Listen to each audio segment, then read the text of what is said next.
29 November কোচবিহারের তুফারগঞ্জ থেকে 17 December উত্তর 24 পরগনার কামারহাটি পর্যন্ত প্রায় 12টি জেলার 1000 কিলোমিটার পথ অতিক্রম করে গোটা রাজ্যে আমাদের পার্টির উদ্যোগে বাংলা বাঁচাও যাত্রা সংগঠিত হচ্ছে। তারই অঙ্গ হিসেবে আজকে কুকড়াহাটি অঞ্চল কমিটির ডাকে আমাদের সুতাহাটা ব্লকের এই কুকড়াহাটি অঞ্চলে আমাদের সকাল থেকেই সমস্ত বুথ পরিক্রমা করে আমাদের এই বাংলা বাঁচাও যাত্রা সম্পন্ন হয়েছে। কেন আমরা এই সময় বাংলা বাঁচাও যাত্রার আহ্বান জানিয়েছি?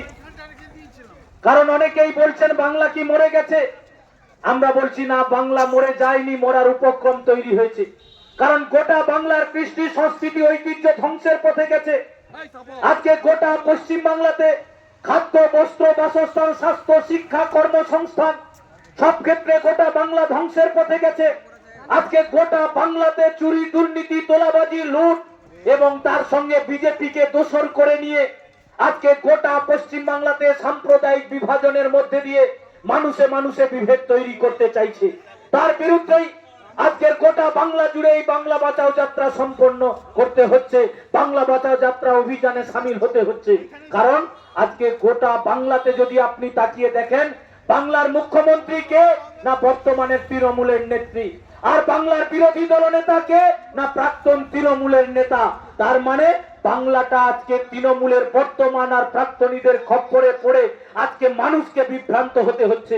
গোটা পশ্চিম বাংলাতে আজকের এই তৃণমূল কংগ্রেস যারা খাল কেটে কুমির এনেছে পশ্চিম বাংলার মাটিতে বিজেপিকে জায়গা করে দিয়েছে নিজের রাজনীতির স্বার্থের জন্য। আজকে দেখছেন সংখ্যালঘু ভাই বোনেদের, সংখ্যালঘু মানুষকে কিভাবে বিভ্রান্ত করছে। যখন ওয়াকফ আইন নিয়ে গোটা বাংলা জুড়ে মানুষ ঐক্যবদ্ধভাবে প্রতিবাদে সামিল হয়েছে, ধর্মপ্রাণ মানুষ সামিল হয়েছে, সেই সময় আপনি দেখলেন রাজ্যের মুখ্যমন্ত্রী কি বলছে? বলছে এখানে আন্দোলন করা যাবে না, তোমরা যদি ওয়াকফ বিলের বিরুদ্ধে আন্দোলন করো তাহলে দিল্লি যাও। আরে দিদি, ভোট দিলাম তোমাকে, মুখ্যমন্ত্রী করলাম তোমাকে, আর আমি প্রতিবাদ জানাতে নাকি দিল্লি যাব? আর বলল কি না উনি বেঁচে থাকতে থাকতে পশ্চিম বাংলাতে নাকি ওয়াকফ আইন লাগু হবে না।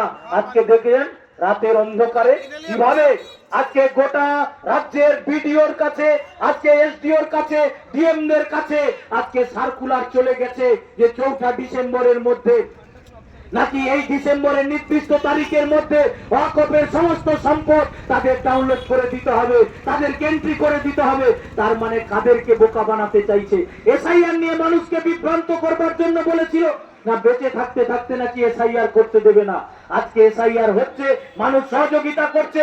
আমরাও দাবি জানিয়েছি যে তৃণমূল বিজেপি যেভাবে আতঙ্ক তৈরি করতে চাইছে এসআইআর এর নাম করে, তার বিরুদ্ধে মানুষকে ঐক্যবদ্ধভাবে লড়াই করতে হবে। কারণ বিজেপি চাইছে একটা বিশেষ সম্প্রদায়ের অংশের মানুষকে, পিছিয়ে পড়া আদিবাসী, তপশিলি, উপজাতির অংশের মানুষকে, প্রান্তিক মানুষকে ভোটাধিকার থেকে বঞ্চিত করতে। আর তৃণমূল চাইছে কি না তৃণমূল চাইছে মৃত ভোটার, ভুয়ো ভোটার, স্থানান্তরিত ভোটার, একই ব্যক্তির নাম বিভিন্ন জায়গায় আছে এমন ভোটারকে তারা তালিকায় রেখে দিয়ে ছাপ্পা আর ভোট লুটের কাজে ব্যবহার করতে চাইছে। আর আমরা বামপন্থীরা বলেছি গোটা পশ্চিম বাংলা জুড়ে আমাদের একটাই কথা যে ভুয়ো ভোটার বাদ দিতে হবে, মৃত ভোটার বাদ দিতে হবে, স্থানান্তরিত ভোটার বাদ দিতে হবে, একই ব্যক্তির নাম 2 জায়গায় থাকবে না। আমাদের একটাই দাবি, স্বচ্ছ নির্ভুল ভোটার তালিকাকে প্রকাশ করতে হবে। কোনোভাবেই ধর্মের নাম করে, মানুষের বা জাতের নাম করে এসআইআর এর মধ্যে দিয়ে এনআরসির কাজ গোপনে করা যাবে না, মানুষের মধ্যে আতঙ্ক সৃষ্টি করা যাবে না। এলাকায় এলাকায় লাল ঝান্ডা নিয়েই আমরা সেই লড়াইটা সংগঠিত করছি। আপনাদের কাছে তাই আবেদন জানাতে চাই, আসুন গোটা পশ্চিম বাংলাকে যদি বাঁচাতে হয় তাহলে গ্রাম বাংলাতে লাল ঝান্ডাকে নিয়ে ঐক্যবদ্ধ করতে হবে। এলাকায় এলাকায়, গ্রামে গ্রামে 100 দিনের কাজ বন্ধ হয়ে গেছে, লড়াইয়ের মধ্যে দিয়ে সুপ্রিম কোর্ট রায় দিয়েছে 100 দিনের কাজ চালু করতে হবে। কিন্তু তৃণমূল বিজেপির কারোর হেলদোল নেই। গ্রামে গ্রামে, পঞ্চায়েতে পঞ্চায়েতে তৃণমূলের লুট চলছে। পঞ্চায়েতে পঞ্চায়েতে, এলাকায় এলাকায় আবাস যোজনার নাম করে গরিব মানুষের কাছ থেকে টাকা লুট করেছে। আজকে পঞ্চায়েতের ব্যবস্থা থেকে মানুষকে বঞ্চিত হতে হচ্ছে। তাই দাবি নিয়েই এই বাংলা বাঁচাও যাত্রা গোটা বাংলা জুড়ে সংগঠিত হচ্ছে। গোটা বাংলায় বেকার যুবকদের ভবিষ্যৎ আজকে অনিশ্চয়তার পথে, হলদিয়া শিল্প কলকারখানা ধ্বংসের পথে। হলদিয়াকে বাঁচাতে হবে। হবে, বাংলাকে বাঁচাতে হবে। লাল ঝান্ডা ছাড়া বিকল্প কোনো রাস্তা নেই। আজকের আমার আপনার পরিবারের ছেলে মেয়েগুলি যারা পরিযায়ী শ্রমিক হিসেবে বাইরে চলে গেছে, তাদেরকে বাংলায় ফিরিয়ে আনতে হবে। বাংলার মা বোনেদের নিরাপত্তাটাকে সুনিশ্চিত করতে হবে। গোটা পশ্চিম বাংলাতে তৃণমূলের চুরি, দুর্নীতি, তোলাবাজি, লুট, গোটা শিক্ষা ব্যবস্থাটাকে যারা ধ্বংসস্তূপে পরিণত করে দিয়েছে, সেই শিক্ষা প্রতিষ্ঠানগুলিকে বাঁচাতে হবে। আমার আপনার পরিবারের ছাত্র ছাত্রীদের ভবিষ্যৎটাকে সুনিশ্চিত করতে হবে। গোটা পশ্চিম বাংলায় স্বাস্থ্য ব্যবস্থাটা ভেঙে পড়ছে। আজকে নীল সাদার কাঠামো দাঁড়িয়ে আছে, ডাক্তার নেই, নার্স নেই, ওষুধ নেই। গোটা শিক্ষা ব্যবস্থার সঙ্গে সঙ্গে স্বাস্থ্য ব্যবস্থাটাও ধ্বংসের পথে গেছে। তাই গোটা পশ্চিম বাংলা জুড়ে লাল ঝান্ডা নিয়ে এই বাংলা বাঁচাও যাত্রার একমাত্রই দাবি খাদ্য, বস্ত্র, বাসস্থান, স্বাস্থ্য, শিক্ষা, কর্মসংস্থানের দাবি নিয়ে বাংলা বাঁচাও যাত্রা। সম্প্রীতি রক্ষার দাবিতে আর এই ধর্মীয় বিভাজনের বিরুদ্ধে আমাদের এই বাংলা বাঁচাও যাত্রা। মানুষের ভোটাধিকার সুরক্ষিত করবার দাবিতে আমাদের এই বাংলা বাঁচাও যাত্রা।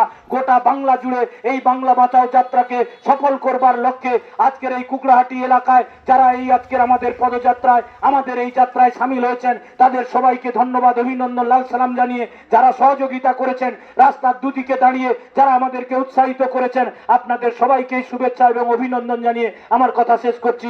ইনকালাব জিন্দাবাদ, সিপিআইএম জিন্দাবাদ।